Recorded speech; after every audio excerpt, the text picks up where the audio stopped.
Apa kabar saudara?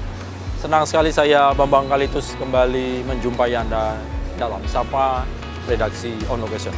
Saudara, Bali secara keseluruhan bulan ini boleh dikatakan mulai dari Oktober, November, Desember dan puncaknya adalah di Januari dan memasuki Februari, kita masuk dalam cuaca atau iklim hujan. Nah, data dari BMKG mengatakan bahwa sedikit ada ekstrim. Tapi nanti kita akan menjumpai narasumber untuk mengetahui bagaimana sih sebetulnya data-data yang ada di BMKG terkait dengan curah hujan yang tinggi untuk Bali dalam dekade minggu-minggu ini. Dan di samping itu kita juga akan membahas terkait dampak-dampak secara pertanian dan ekonomi dari intensitas hujan yang tinggi yang masuk kategori cuaca ekstrim. Ikut saya dalam Sapa Redaksi On Location, kita menjumpai para narasumber kita.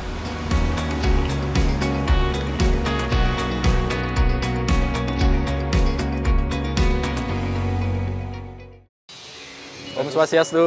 Swastiastu, selamat datang Pak Bambang. Apa kabar Wayan? Baik. Sehat selalu ya, Rayu ya? Sehat. Waduh, luar biasa. Ini gimana? Mantau-mantau terus? Nggih, setiap saat kita pantau Pak. Apalagi dengan kondisi cuaca yang selalu berubah-ubah, kita selalu pantau setiap hari, setiap saat. Ah, ya ini pun kondisi memang dari pagi mendung. Mendung. Ya kemarin sempat panas sehari, tapi kok hujan terus. Memang begitu lagi kondisinya Pak ya? Nggih Pak, jadi apalagi sekarang musim penghujan, tambah juga ada gangguan atmosfer, makanya kondisinya seperti ini Pak, mendung terus. Nah Pak Wayan, nanti saya minta izin kita ngobrol-ngobrol terkait dengan bagaimana sebetulnya data dari BMKG terkait dengan sekarang Bali dalam kondisi masuk musim penghujan ya. Dan kemudian kok agak ekstrim ini. Nah nanti kita jawab dengan itu. Kayaknya kita harus kemana nih Pak? Langsung ke lantai 3 Pak. Di lantai 3? Ruang MWWS namanya. Oh ya, yuk Pak Wayan. Ya, makasih.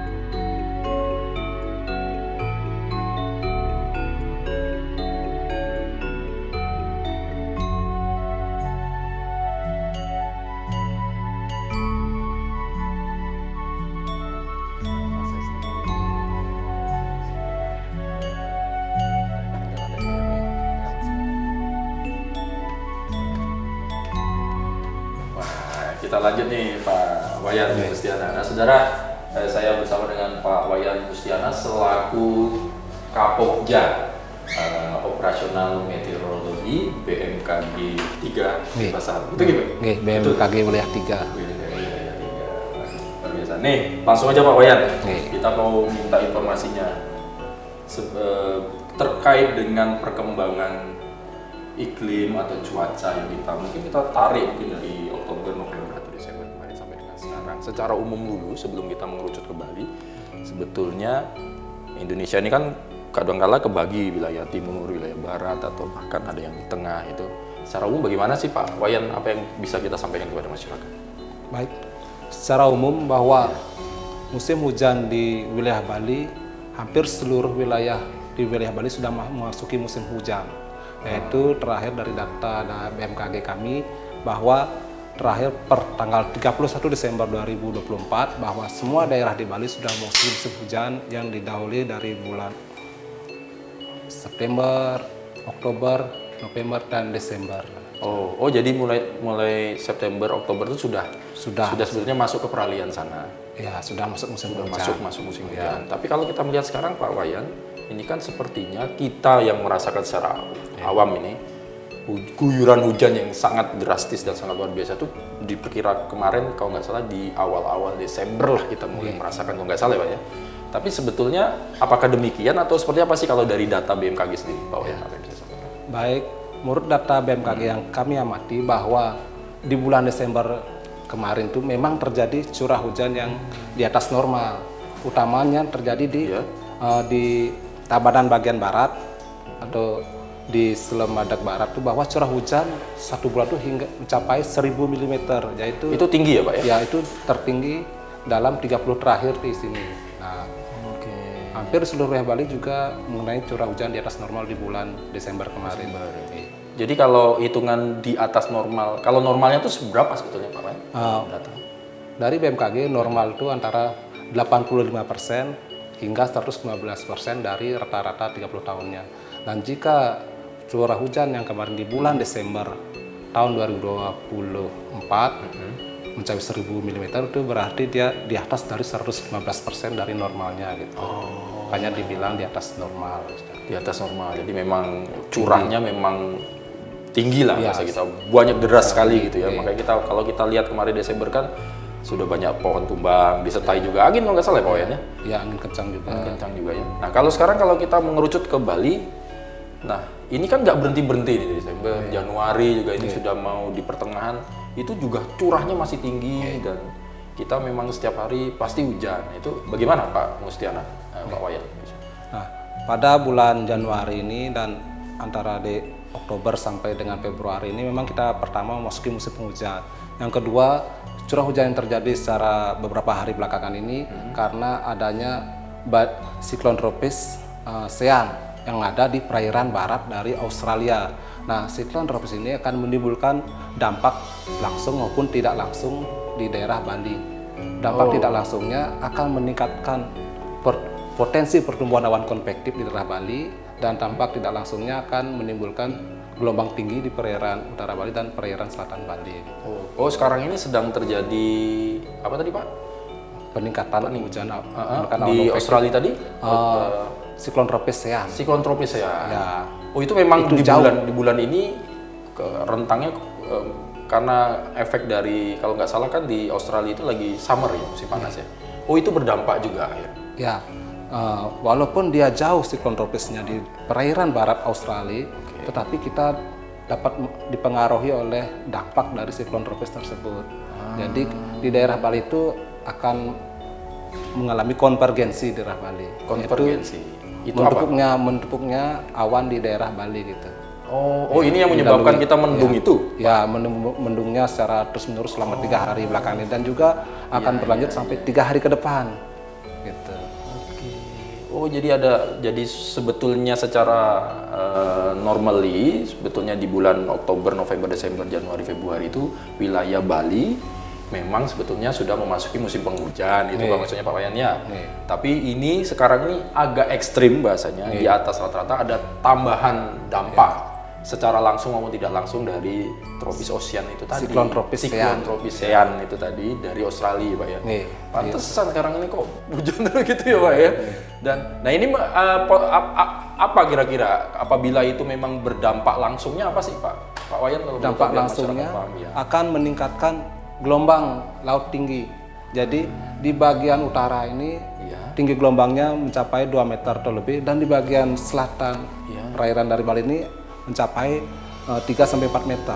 Jadi perlu diwaspadai oleh nelayan dan pengguna transportasi laut agar hati-hati terhadap gelombang tinggi tersebut. Baik, jadi pertama berdampak kepada gelombang tinggi. Kemudian apa lagi Pak Wayan? Pertumbuhan awan konvektif akan menjadi lebih banyak. Jadi awan konvektif itu yaitu seperti awan cumulonimbus itu dapat menimbulkan potensi cuaca buruk, kilat, petir, dan angin kencang ataupun puting beliung. Gitu. Nah ini harus diwaspadai nih. Jadi memang banyak faktor Pak ya. Kalau tadi pesisir utara dan pesisir selatan berpengaruh gelombang tinggi, berarti para nelayan dan juga para masyarakat yang berada di pesisir ini, mungkin termasuk juga para wisatawan nih, Pak Wayan ya, harus memperhatikan nih, lihat data-data nih. Jadi memang di bulan-bulan ini sedikit agak rawan, minggu-minggu ini terutama gitu ya. Kemudian tadi kalau ada kekumpulan awan itu berarti potensi untuk terjadi petir, potensi hujannya menjadi lebat akan makin tinggi. Ini mengakibatkan mungkin di dataran tinggi nih. Kita kan kemarin dapat kabar nih Pak di daerah Kelungkung ini terjadi tanah longsor. Perlu diwaspadai untuk daerah dataran tinggi akan bahaya longsor, daerah dataran rendah akan banjir. Seperti itu karena musim hujan ini dampaknya itu ya Pak. Jadi potensi bahaya hidrometeorologinya gitu. Jadi hujan pun juga mempengaruhi mungkin dengan para petani nih. Yang kemarin ada kegagalan panen di cabai, ada kegagalan panen gitu ya Pak ya. Jadi memang bulan-bulan ini diperkirakan mungkin sampai bulan apa sih Pak yang relatively ekstrim dan kemudian turun menjadi tidak ekstrim gitu Pak, gimana? Baik, untuk perkiraan dari BMKG dalam 3 hari ke depan ini karena adanya siklon tropis Sean di perairan barat Australia, maka dalam 3 hari ini kita perlu waspadai potensi cuaca ekstrim yang mungkin dapat terjadi di daerah Bali. Nah, untuk curah hujan tingginya bahwa untuk 3 bulan ke depan ini kita masih mengalami curah hujan tinggi yang bisa di atas normal. Jadi perlu diwaspadai dari... Ini merata seluruh Bali ya Pak ya? Berarti Ya, ekstrim betul. itu ya? Jadi termasuk angkutan darat, Ya, angkutan laut, dan udara juga ya. ini ya. Betul Pak. Oke. Apa yang ingin Pak Wayan sampaikan kepada masyarakat supaya lebih aware lagi, supaya kita ya bulan Januari, Februari ini ya kita menjadi lebih waspada gimana supaya kita selamat nih Pak. Dari BMKG yang tidak henti-hentinya memberikan himbauan kepada masyarakat bahwa selalu waspada dan hati-hati terhadap potensi cuaca ekstrim yang dapat mungkin terjadi dan potensi bahaya hidrometeorologi pada waktu musim penghujan ini.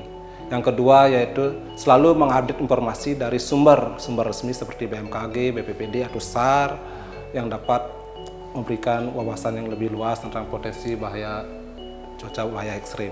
Yang ketiga yaitu selalu mengupdate informasi dari sumber-sumber resmi agar tidak mudah terprovokasi oleh sumber yang bersifat hoax.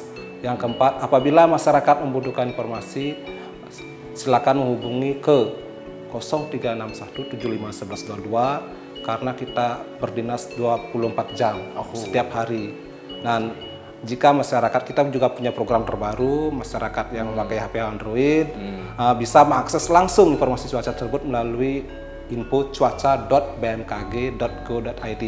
Jadi bisa cek lokasi di desa mana, tinggal mau desa kemana, bisa dicek secara langsung seperti itu. Itu update ya Pak ya? Update itu ya kondisinya ya. Untuk 10 hari ke depan dan untuk setiap jamnya juga ada. Oh, nah ini dimudahkan masyarakat lagi-lagi. Jadi memang betul kita review sedikit ya Pak Wayan ya. Jadi memang Bali secara keseluruhan memang sekarang lagi masuk musim penghujan. Betul. Dan diperkuat bahasanya, ditambah lagi dari apa tadi Dampak tidak langsung dari siklon tropis Sean. Siklon tropis Sean yang mengakibatkan memang potensi curah hujannya lebih tinggi, kumpulan awan, gitu, kemudian akan ada petir ya. Jadi dimaklumi, jadi harus hati-hati waspada. Kemungkinan ini baru sampai Februari ya Pak ya? Ya, nanti musim hujan sampai bulan Maret. Lalu gelombang tingginya juga perlu diwaspadai. Ya. Baik, terima kasih Pak Mayan Mustiana atas informasinya. Mudah-mudahan ini sedikit banyak memberi masukan kepada kita supaya dan kami juga nanti akan mencoba kira-kira dari potensi yang cuaca yang kategori ekstrim ini nanti berdampak ke apa, terutama kepada kesehatan, kepada pertanian. Kita akan juga menyapa narasumber kita yang kompeten di bidang. Matur suwun ya, terima kasih banyak Pak Wayan Mustiana atas waktunya. Sama-sama. Saudara jangan kemana-mana, kita lanjutkan sapa redaksi On The Question. Kita akan menuju ke narasumber berikutnya. Kita akan melihat bagaimana antisipasi dampak-dampak yang terjadi karena cuaca buruk atau cuaca ekstrim yang sedang kita alami sekarang ini. Ikut saya dalam sapa redaksi On Location.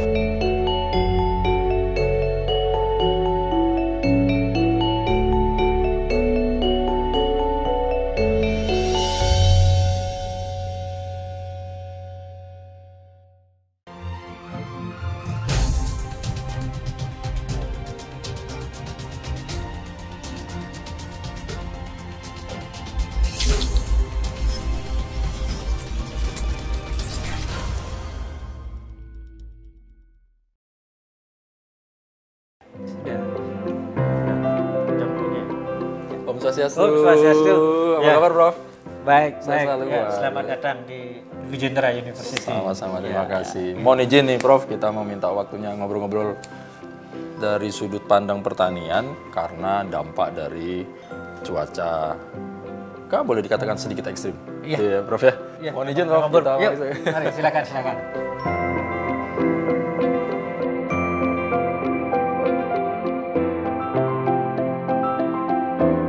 Luar biasa nih Pak Rektor.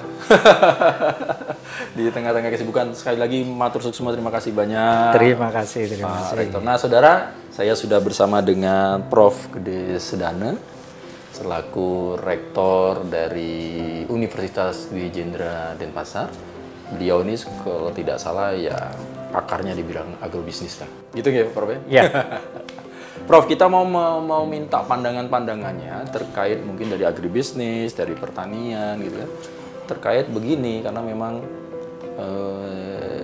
mulai dari mungkin dari Oktober sebetulnya, November, tapi mulai terasa Desember, Januari, bahkan sampai hari ini pun mungkin cuaca, curah hujan untuk Bali merata ini, Prof. Kami juga dapat data dari BMKG tadi bahwa memang sudah curah hujan cukup tinggi di atas normal. Jadi kalau bahasa kita kadang-kadang cuaca ekstrim sedikit. Nah, akhirnya kami tuh ingin melihat atau mengetahui bagaimana sebetulnya efek-efek dampak-dampak itu di kawan-kawan yang di sektor pertanian, sektor agribisnis yang pasti sangat berdampak dengan cuaca yang aneh-aneh itu kan Pak Prof ya? Betul. Nah, itu gimana sih Prof kalau secara umum dulu kita bicarakan biasanya kalau hal-hal cuaca buruk ini atau cuaca ekstrim ini sebetulnya pengaruhnya, dampaknya kemana aja sih untuk sektor pertanian? Iya, jadi terima kasih. Saya ingin mengawali dulu dari pertanian itu sendiri ya. Pertanian, kemudian ada produksi pertanian gitu. Ini dia berbeda gitu. Kalau kita bicara pertaniannya ini dia memiliki sifat-sifat yang spesifik gitu. Jadi salah satu sifatnya dia menyebar.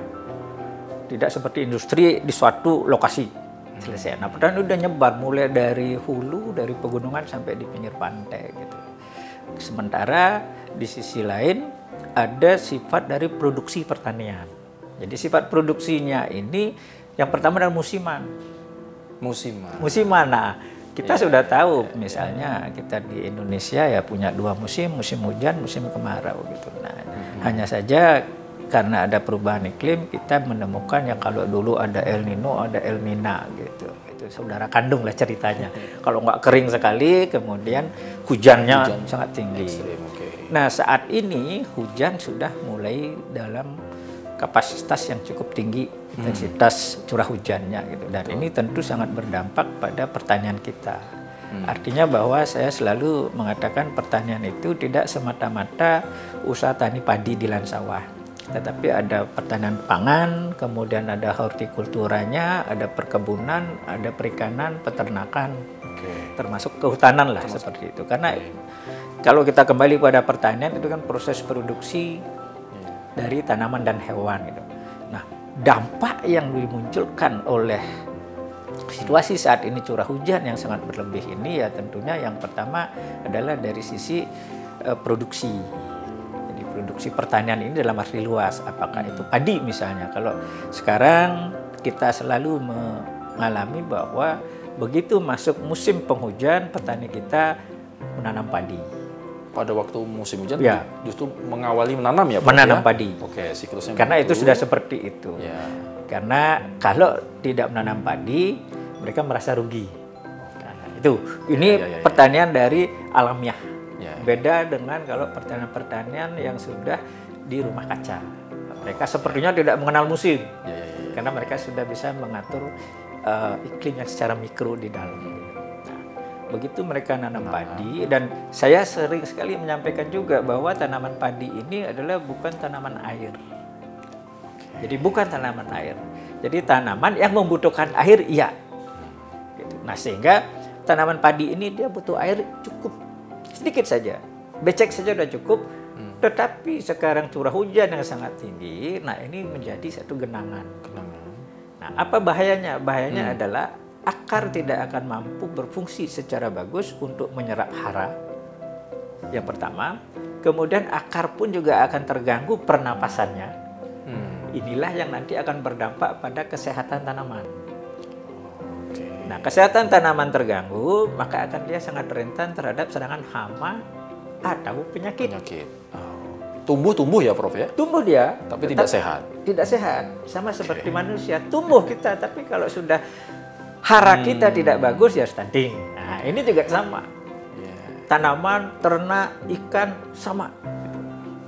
Jadi dia tumbuh karena tidak bagus, rentan terhadap hama dan penyakit, maka ujung-ujungnya yang pertama adalah produktivitas menurun. Pasti menurun.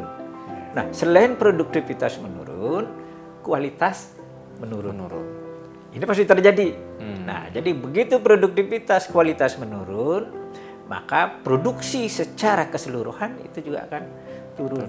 Kalau kita bicara pangan dalam tanda petik itu adalah beras, maka stok beras kita nanti pasti juga akan menurun.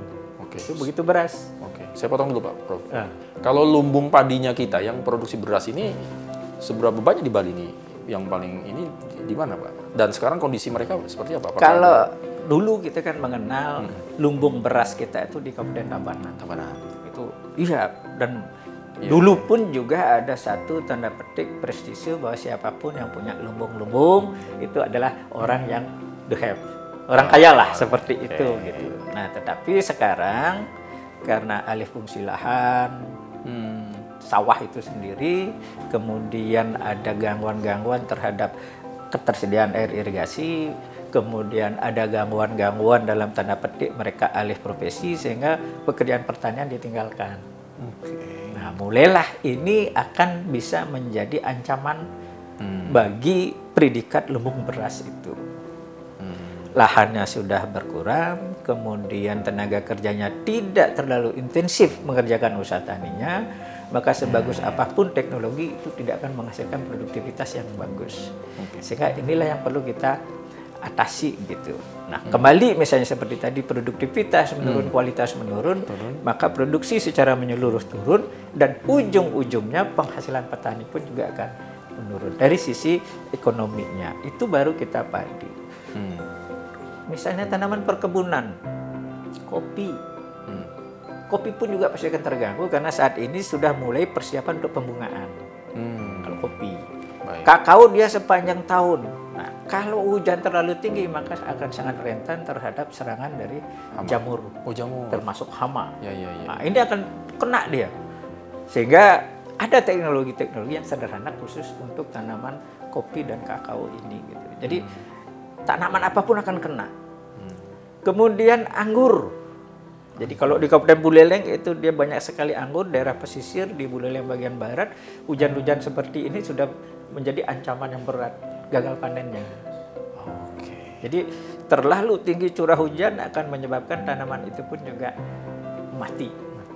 Apalagi kalau misalnya begitu selesai panen pertama, ini yang terutama di Kabupaten Buleleng, selesai panen pertama misalnya di Maret atau April, mereka tanam, hujan masih turun sangat tinggi, mereka nanam tembakau, hancur total. Nah, sehingga secara ekonomis ini akan berdampak, bagi saya selalu melihatnya dampaknya pada petani itu sendiri. Karena mereka lah yang menjadi ujung tombak, menjadi produsen-produsen yang menghasilkan pangan untuk kita semua gitu. Sehingga curah hujan yang tinggi ini dampaknya sangat buruk terutama dari sisi produktivitas itu sendiri, kemudian kualitasnya dan berdampak pada sisi ekonomi. Itu baru belum nanti sisi lingkungannya. Lingkungannya juga akan berpengaruh. Contoh misalnya, hujan yang terlalu tinggi itu akan menyebabkan tangkapan air di daerah hulu itu akan semakin besar, kemudian itu mengalir ke sungai, terlalu besar itu akan bisa merusak bendung. Bendungan tempat menyimpan air akan rusak, kemudian air dari bendungan ini masuk ke sawah itu melalui jaringan-jaringan irigasi, air terlalu tinggi, maka saluran pun bisa jebol. Betul. Jadi ada banyak sekali ini. Belum lagi kemudian ada longsoran-longsoran. Kalau sudah ada longsoran-longsoran di jaringan-jaringan irigasi, terutama yang ada di Sumba, dan terutama lagi karena dia lokasinya adalah di daerah-daerah pegunungan, nah itu rawan longsor, maka air akan terganggu. Kemudian meskipun misalnya sudah bisa diatasi, tetapi kualitas air juga akan menjadi menurun. Nah, ini akan berpengaruh terhadap proses pertumbuhan tanaman, termasuk hewan ternak yang ada di lokasi itu. Iya. Jadi memang apa ya, efek dominonya banyak ya Prof ya. karena cuaca ekstrim ini. Jadi intensitas, kalau kita bicara sekarang kan intensitas hujan ya, air. Jadi baru hujan saja udah begitu ya. Belum lagi kan perubahan iklim kan banyak ya Prof ya. Ini baru satu udah begitu. Nah, kemudian pemikirannya apa yang bisa kita lakukan Prof ke kawan-kawan petani kita ini supaya mereka tidak merugi? Apakah setelah misalnya atau punya pengalaman misalnya setelah cuaca ekstrim ini, kemudian ya sebaiknya kita menanam tanaman yang sama atau kita harus tanaman yang apa dulu gitu, atau seperti apa sih Prof? Apa ya? Ya, betul. Jadi saya sebenarnya juga ingin mengajak bahwa begitu kita bicara pertanian gitu, kita wajib, jadi saya dalam tanda petik sekarang wajib kita bicara ekosistem pertanian. Jadi kalau sudah ekosistem pertanian, maka pertanian ini hanya bagian dari ekosistem. Betul. Jadi subsistem. Nah, lalu apa subsistem lainnya dari pertanian ini? Ya satu misalnya air. Kita tidak akan bisa berbicara ketahanan pangan kalau kita tidak bisa ngomong ketahanan air. Jadi ada ketahanan air. Air ini siapa yang menangani? Kan bukan petani. Air yang menangani misal dari hulu berarti itu adalah Kementerian Kehutanan. Kemudian ada misalnya itu konstruksi-konstruksi, apakah itu di pegunungan, kemudian di sungai, itu Kementerian PUPR. Kemudian petani ini dia membutuhkan benih, membutuhkan pupuk, pestisida. Nah itu dari Kementerian Perindustrian, Industri Sarana Produksi. Distribusi dari sarana produksi ini sampai ke tangan petani itu memerlukan perdagangan. Perhubungan. Sehingga disinilah kita harus berbicara pada ekosistem pertanian gitu. Sehingga apa yang harus kita lakukan ya kita libatkan semua ini. Kalau kita memang benar-benar mau membangun petani, terutama situasi yang saat ini. Nah, situasi yang saat ini, nah apa yang harus dilakukan? Kalau dari sisi air yang begitu besar, yang bisa dikontrol itu adalah di bendung. Nah, sehingga pihak PU, khususnya yang pengairan, khususnya lagi yang irigasi, itu bisa mengatur pintu air. Berapa yang seharusnya masuk ke jaringan irigasi, sehingga tidak terjadi jebol. Tidak over lah ya. Itu kalau yang bisa dikendalikan. Sementara yang hujan langsung dari langit, nah ini nggak bisa. Nggak bisa, siapapun nggak bisa ngontrol. Kecuali yang bisa dilakukan oleh petani kita adalah yang pertama, petani harus diberikan pengetahuan dan skill. Nah, siapa yang memberikan ini? Ini adalah petugas pemerintah, apakah itu penyuluh pertanian yang dari pemerintah, penyuluh pertanian dari swasta, atau misalnya yang swadaya-swadaya ini. Penyuluh ini diberikan informasi. Informasi tentang apa? Curah hujan. Apakah petani tahu? Tidak. Yang tahu siapa? BMKG. Sehingga BMKG bisa membuat satu informasi kapan curah hujan itu akan tinggi. Tapi sebisa mungkin itu 3 bulan sebelumnya. Jangan hari ini, sebentar akan hujan. Gimana orang sudah nanam? Nah, kalau sudah 3 bulan sebelumnya, 6 bulan sebelumnya diinfokan bahwa bulan Oktober, bulan November akan hujan lebat, maka apa yang harus ditanam? Nah, kemudian dari pihak pertanian, teknologinya akan menentukan benih apa yang harus ditanam. Karena setiap benih ini memiliki sensitivitas yang berbeda-beda. Oh, karakternya udah beda? Beda-beda. Ada yang tahan terhadap hujan. Ada yang tahan hama penyakit, ada tahan kekeringan. Nah, ini nanti dari teknologi. Sehingga siapa yang bisa menghasilkan teknologi ini? Satu dari balai penelitian benih. Apakah misalnya kalau sekarang BRIN bisa menghasilkan, atau dari perguruan tinggi, lembaga-lembaga riset bisa menghasilkan benih yang memang dia itu tahan. Jadi tahan, bukan anti lah, tapi tahan dengan cuaca seperti ini gitu. Karena cuaca seperti ini, seperti tadi saya sampaikan, itu hama penyakitnya tinggi. Sehingga perlu. Nah, yang kedua, kalau memang benih ini sudah kita temukan, nah ini kan berisiko tinggi juga. Nah, sehingga perlu ada pemikiran bahwa ada tanaman lain yang bisa diupayakan. Jadi ini namanya pilihan. Nah, ini udah banyak dilakukan di mana-mana gitu. Jadi ada pilihan-pilihan jenis tanaman. Contohnya apa, Prof? Nah, misalnya kalau kita sekarang ini padi, pangan, nah sekarang kita juga coba mau tanaman apa sehingga kerugian yang satu bisa ditutupi yang lainnya. Jangan seperti misalnya kalau orang bisnis mengatakan kita punya telur bisnis dalam satu keranjang, hancur-hancur semua gitu. Sehingga itu sering disebutkan dengan diversifikasi pertanian. Jadi apa mau tumpang sari. Nah, sehingga kalau misalnya dia ini ada padi, udahlah pelihara ikan lah sana, mina padi. Atau misalnya ada tanaman lain, misalnya yang jagung. Dan jagung pun juga memiliki karakter yang berbeda-beda. Jadi misalnya seperti di Bali, di daerah Kubu, daerah Abang, kemudian di beberapa daerah di sana dia memiliki karakter. Begitu dia musim hujan, mereka mulai tanam jagung. Di daerah Flores, Sumba itu sama, begitu musim hujan mereka tanam jagung. Tapi jagungnya juga perlu mau benih yang mana. Kita harus punya itu. Jadi pilihan-pilihan. Kemudian pilihan lain pangannya bisa dengan ternak. Ternak apa yang harus disiapkan? Karena kalau sudah mulai hujan-hujan begini, maka pakan ternak hijauan tersedia. Jadi udahlah, mau kambing, mau sapi, atau mau babi. Jadi ada pilihan banyak di petani ini. Cuman kita kembali, emang petani kita mampu untuk itu? Pemerintah turun. Nah, ini tahan dulu nih, Prof, nanti ya. Kan ada mungkin boleh dikatakan perlu stakeholder lain yang mendukung petani ini, Prof, ya. Nanti kita bahas lagi ya, Prof, ya. Sedikit lagi nih gini. Kita tuh ini jeda dulu, kita ngopi dulu, Pak. Baik, saudara, jangan kemana-mana. Kita lanjutkan Sapa Redaksi on Location setelahnya.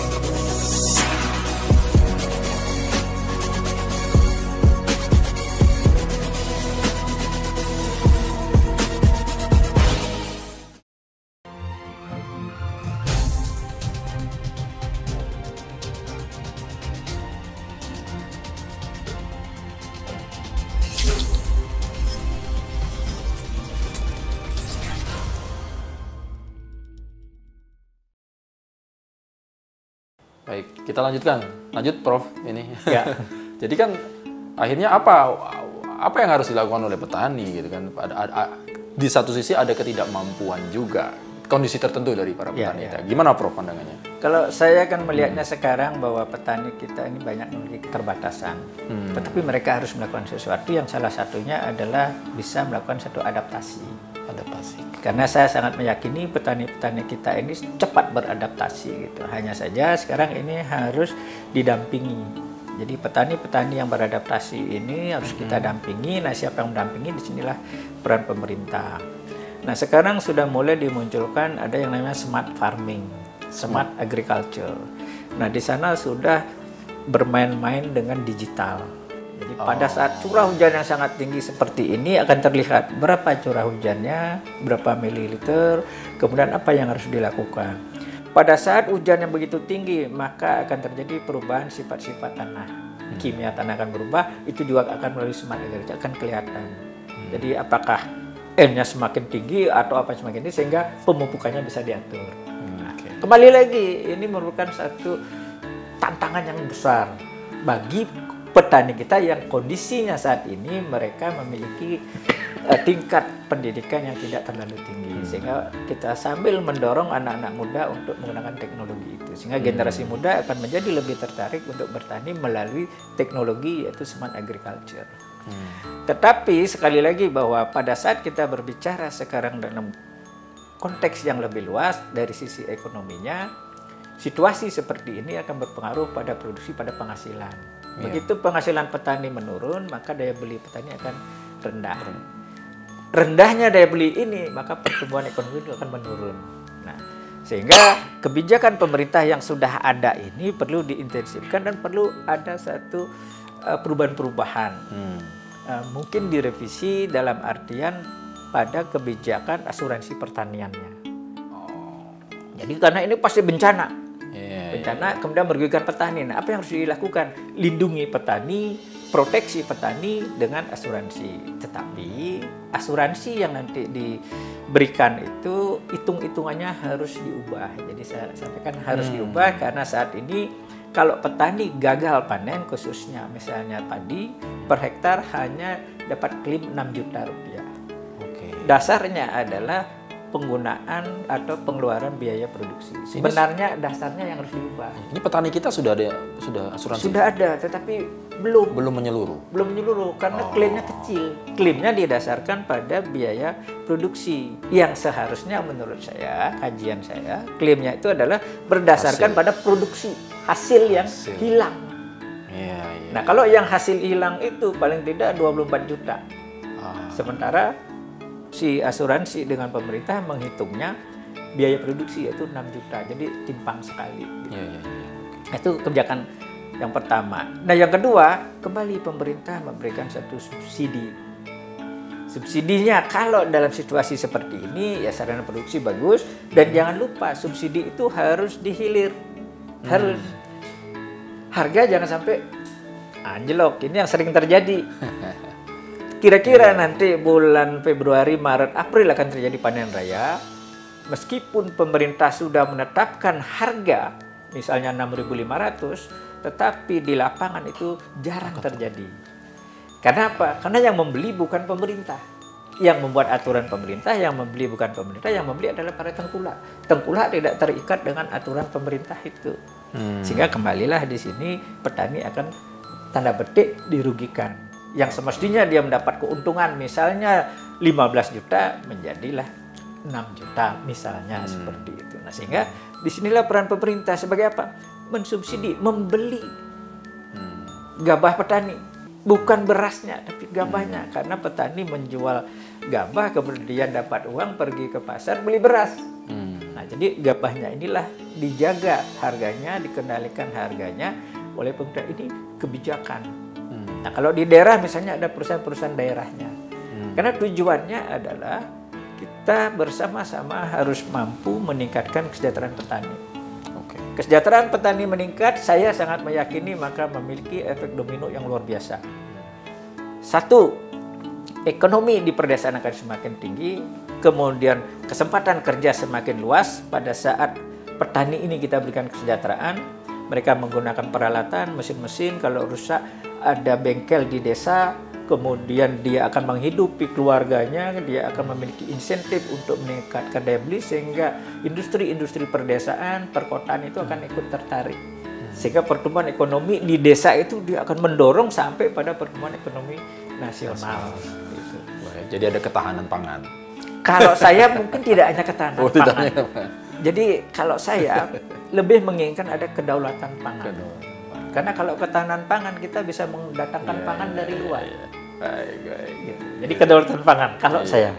Oke deh, Prof. Jadi prinsipnya, Prof, kalau cuaca ekstrim, kemudian sekarang lagi intensitas tinggi terhadap hujan, sangat berpengaruh, berdampak kepada pertanian, agrobisnis, petani secara umum ya. Ada perkebunan, ada peternakan segala macam. Nah, ini yang harus diantisipasi oleh para petani dan juga mungkin stakeholder pemerintah juga untuk bisa membantu dalam tanda kutip apabila keadaan-keadaan ekstrim akhirnya harus berdampak kepada kemampuan atau berkurangnya penerimaan secara ekonomi oleh para petani ini. Baik, mudah-mudahan ini sedikit banyak Prof memberikan gambaran kepada kita dan sama-sama kita mau mengantisipasi dan mewaspadai curah hujan yang cukup tinggi ini. Tentunya terlebih kepada sektor pertanian yang mengaruh kepada agrobisnis juga. Matur suwun, Prof. Terima kasih. Sedana atas waktunya. Saudara jangan kemana-mana, nanti kita akan lanjut, kita akan membahas terkait dengan bagaimana dampak ekonomi secara umum dan juga mungkin tadi kalau supply dari atau produksi dari pertanian turun, akhirnya supply-nya juga rendah. Kemudian demand-nya tinggi, akhirnya harga-harga barang akan tinggi. Nah, ternyata tidak cuma mungkin pemikiran kita, tidak cuma konsumen yang rugi, mungkin industrinya juga ikut mengalami kesulitan karena memang harga-harganya juga naik. Kita akan bahas setelah yang satu ini. Kita mohon izin, Prof, saya harus bergeser, kami harus menjumpai narasumber kami yang berikutnya. Salam kami, rahayu selalu, sehat-sehat selalu. Siap.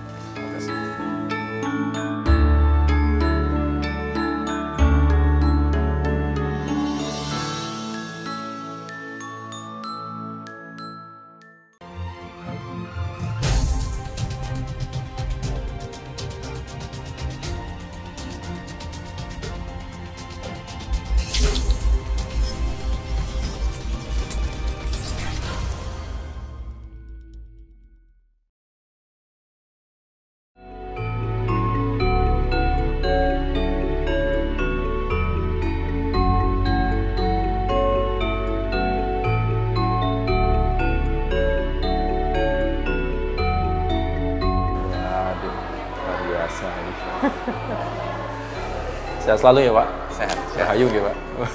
Nah saudara, saya sekarang sudah bersama dengan Bapak Dr. I Gusti Ngurah Bagus Gunadi, SEMM, selaku Dekan Fakultas Ekonomi dan Bisnis Universitas Mahasaraswati. Gitu ya. Matur suwun loh Pak Gun Terima kasih. untuk di tengah-tengah kesibukannya. Jadi kita pengen ngajak mungkin kan kita ketahui bahwa sekarang ini dalam kategori Bali secara keseluruhan, bahkan Pak Gun, kita ini mulai dari Desember sebetulnya, kemudian puncaknya di Januari sampai dengan Februari. Kalau data dari BMKG mengatakan bahwa kita ini masuk musim penghujan yang relatif tingkatnya tinggi, dalam tanda kutip sedikit ekstrim. Betul. Akhirnya kan kita juga melihat banyak dampak-dampak, ada dampak-dampak yang kita rasakan, baik di pertanian, kemudian pariwisata, kemudian juga ekonomi secara umum. Nah, sekarang kita mau minta masukan atau dari pandangan dari Pak Gunadi selaku pengamat ekonomi, bagaimana dampak cuaca buruk atau cuaca ekstrim ini terhadap perekonomian di Bali, terlebih pada singkat ekonomi secara umum, dan juga mungkin kita tidak pernah lepas dari pariwisata ini, Pak Gun ya. Betul. Pak Gun, kalau secara ekonomi gimana sih kalau dampak cuaca buruk ini, apa yang biasanya terjadi dan kemudian apa saja yang akhirnya kena bubble-bubble-nya ini, Pak? Oke. Ya, memang Iya. kalau kita lihat data ke belakang, di Desember 2024, itu Bali kan mengalami inflasi 2,34% ya. Inflasi, Pak. Iya. Ya, Pak Gun ya. Nah, dari penyumbang sektor tertinggi itu adalah dari sektor makanan dan minuman. Makanan dan Ya, artinya apa? Komoditi yang terkait dengan makanan dan minuman itu cenderung mengalami kenaikan harga. Nah, disinyalir salah satu penyebabnya adalah cuaca ekstrim ini. karena cuaca ekstrim. Cuaca ekstrim ini, kita ketahui bahwa cuaca yang ekstrim akhir-akhir ini, mungkin data dari BMKG sudah menunjukkan bahwa Bali mengalami curah hujan cukup tinggi ya. Betul, betul. Nah, ini tuh akan berdampak terhadap Bahkan hampir setiap hari ini. betul di sektor pertanian ya. Jadi produk-produk terkait dengan produksi pertanian itu pasti akan terganggu, Terdampak. ya, terdampak. Kemudian satu lagi dari cuaca ekstrim ini menyebabkan terjadinya beberapa bencana alam, ya, seperti misalkan terjadi banjir di beberapa lokasi, di beberapa titik yang menyebabkan terjadinya kerusakan infrastruktur. Nah, ini tentu akan menghambat proses logistik nantinya, proses logistik, distribusi, sehingga suplai akan terganggu. Nah, ini akan menyebabkan terjadinya fluktuasi harga ya, saya kira. Baik. Ya, Jadi memang pengaruhnya kenaikan itu karena memang keterhambatan bisa jadi, karena Betul. infrastruktur, karena jalan tadi mungkin Betul. ada kena longsor Ya. atau banjir gitu ya Pak Gun, Betul. maksudnya ya. Akhirnya Ya. memang mau nggak tidak mau efeknya kepada peningkatan. Betul. Kemudian kalau peningkatan ini sangat signifikankah dari harga normally atau seperti apa Pak Gun? Akhirnya Ya. apakah memang akhirnya bisa menggerus daya beli dari masyarakat? Ya, jadi akibat dari adanya suplai yang terganggu dari adanya bencana ini, tentu dari sisi suplai itu akan menyebabkan kuantitasnya berkurang. Ini yang menyebabkan terjadinya keterbatasan yang ya akan menyebabkan harga komoditi itu naik gitu. Nah, tentu ini akan berdampak terhadap masyarakat, daya beli masyarakat tentunya, karena yang naik ini adalah harga-harga komoditi. Ya, jadi dengan adanya kenaikan atau inflasi ini tentu akan berdampak terhadap daya beli masyarakat ke depan. Iya. Ini sudah Ya. berat loh ini, naik Betul, terus naik. betul. Desember Ya. kemarin naik karena memang tahun Natal, tahun baru, Nataru ya Pak ya, Betul. Pak Gun. Sekarang kena lagi cuaca Ya. buruk. Kecenderungan tidak bakal turun nih sepertinya. Ya, memang ini tergantung dari suplai ya. Kalau kembali situasi normal, suplai dari produsen, kemudian proses logistik dapat berjalan dengan lancar, tidak ada hambatan, saya kira itu akan membuat situasi lebih baik ke depan.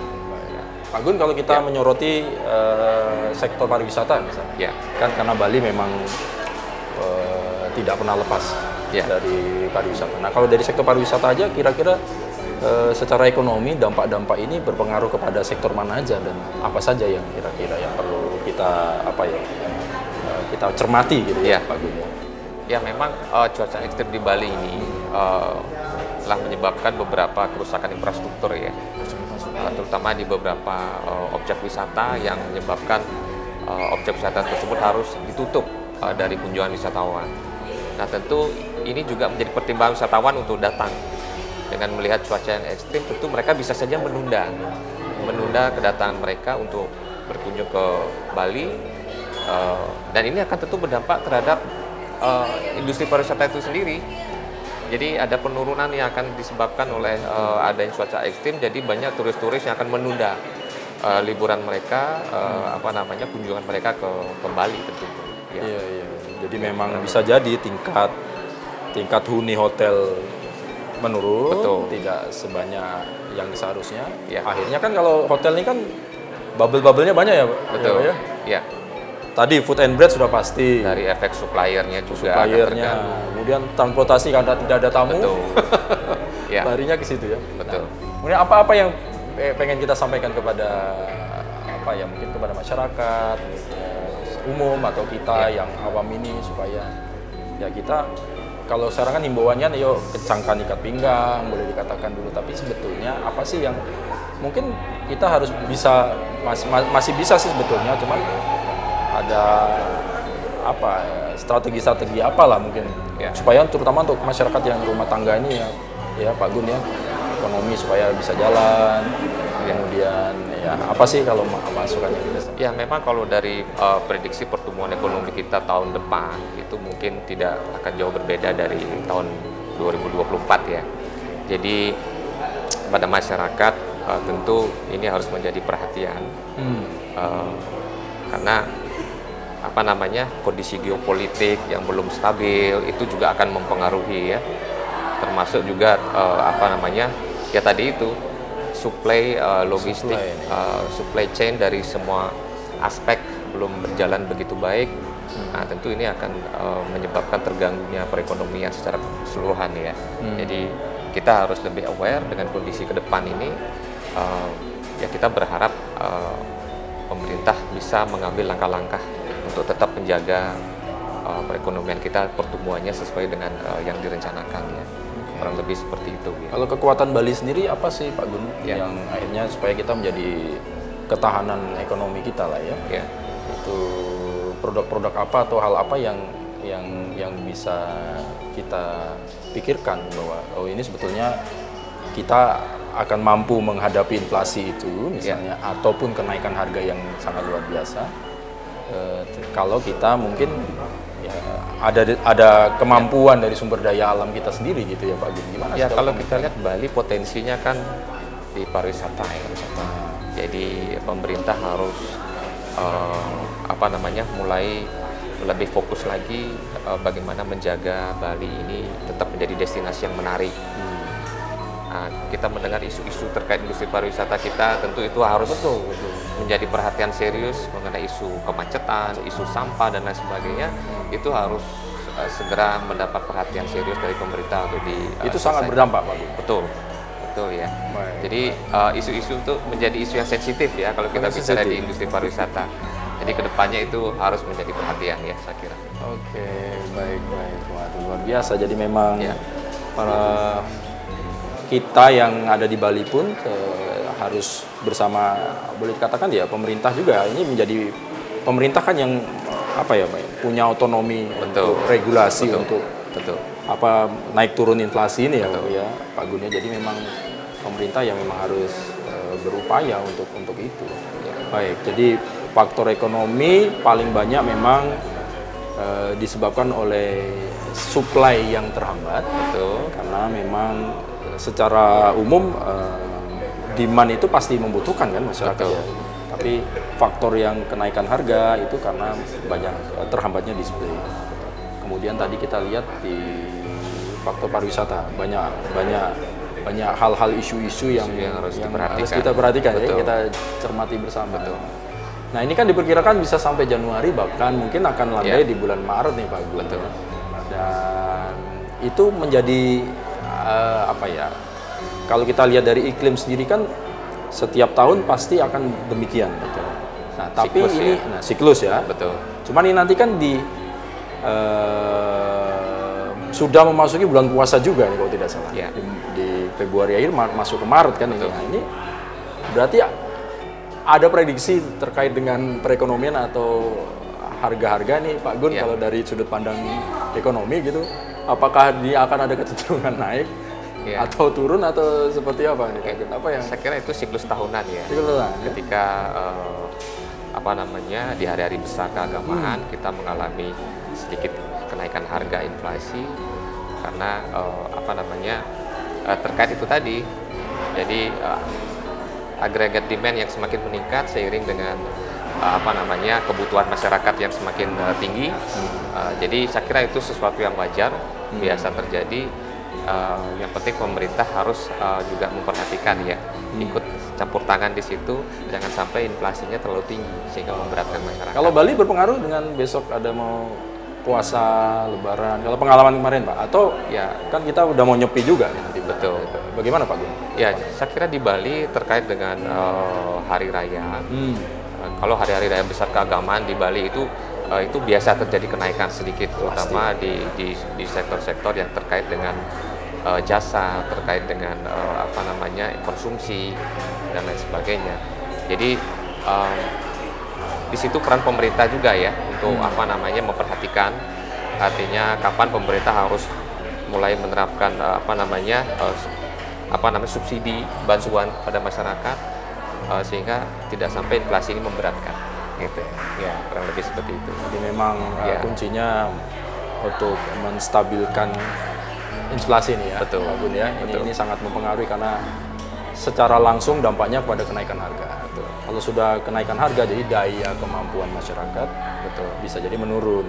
Nah, ini yang faktor lain yang mungkin yang perlu kita cermati. Kalau kita ketahui ada dampaknya bahwa bahan-bahan baku, komoditi, itu kan meningkat.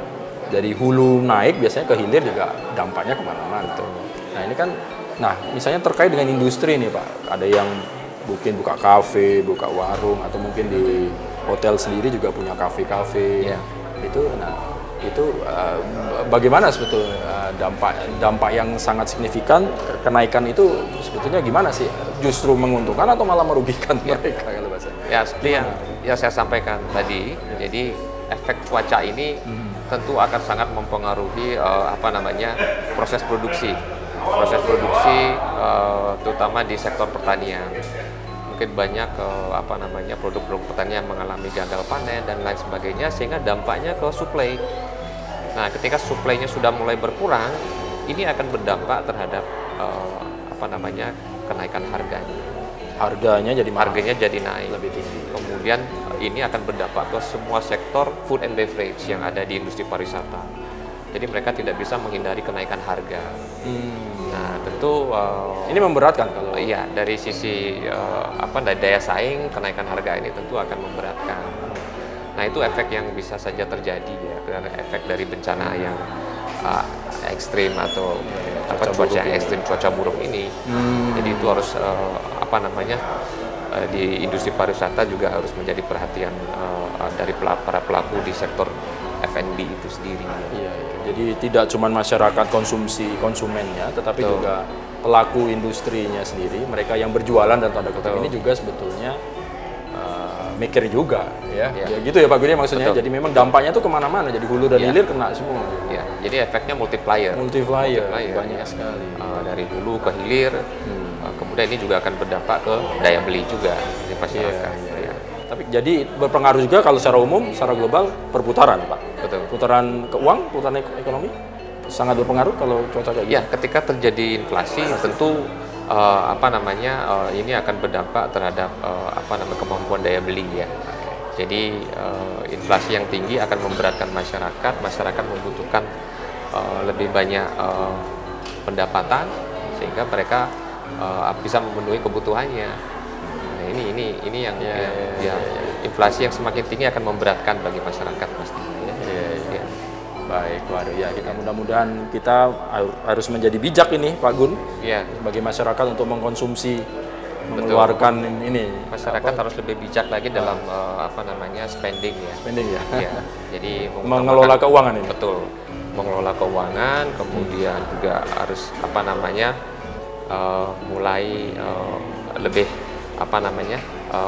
hati-hati dalam melakukan pengeluaran konsumsi dan lain sebagainya, termasuk juga untuk kegiatan investasi. Kegiatan investasi ya. Iya. Tetap harus ada ya investasi. Iya, jika memungkinkan ya. Jika memungkinkan. Jadi masyarakat juga harus melakukan investasi ke depannya. Ya. Jadi memang bijak melakukan pengeluaran, kemudian ya itu tadi. Ya. Kalau masa sekarang memang lagi masa dampak dari cuaca ekstrim atau cuaca Ekstrim, buruk betul. ini berdampak kepada ekonomi secara umum dan mungkin juga menetes ke bawah akhirnya Ya. berdampak langsung pada masyarakat karena harga bahan baku naik. Kemudian bagi pelaku industri juga seperti kafe atau mereka yang Ya, berjualan, betul. itu juga berdampak karena mereka Betul. juga akhirnya modalnya harus lebih besar. Betul. Sementara kemampuan masyarakat untuk membeli berkurang, Berkurang, betul. berpengaruh pada omset. Betul, Ya, betul. semuanya berdampak. Ya. Ya. Baik, matur sukma Pak Ya, Gu terima kasih. Nadi, Bagus Terima Winadi kasih. atas Ya. waktunya. Mudah-mudahan sedikit banyak ini nanti memberikan gambaran kepada kita supaya memang banyak faktor dampak-dampak yang terjadi akibat dari cuaca yang relatifly kurang bersahabat kalau bahasanya. Memang sedikit ekstrim karena agak tinggi dari cuaca-cuaca biasanya. Nah, mudah-mudahan ini banyak memberikan gambaran kepada kita. Dan terima kasih atas kebersamaan Anda. Saya akhiri episode kali ini dan kita berjumpa lagi minggu depan dalam Sapa Redaksi On Location, tentunya dengan permasalahan-permasalahan dan hal-hal yang tidak kalah menariknya akan kita sapa para narasumber untuk memberikan pandangan-pandangan dan juga masukan-masukan. Terima kasih atas kebersamaan Anda. Saya Babang Kalitus menutup Sapa Redaksi On Location. Untuk kali ini kita jumpa lagi minggu depan. Matur susun.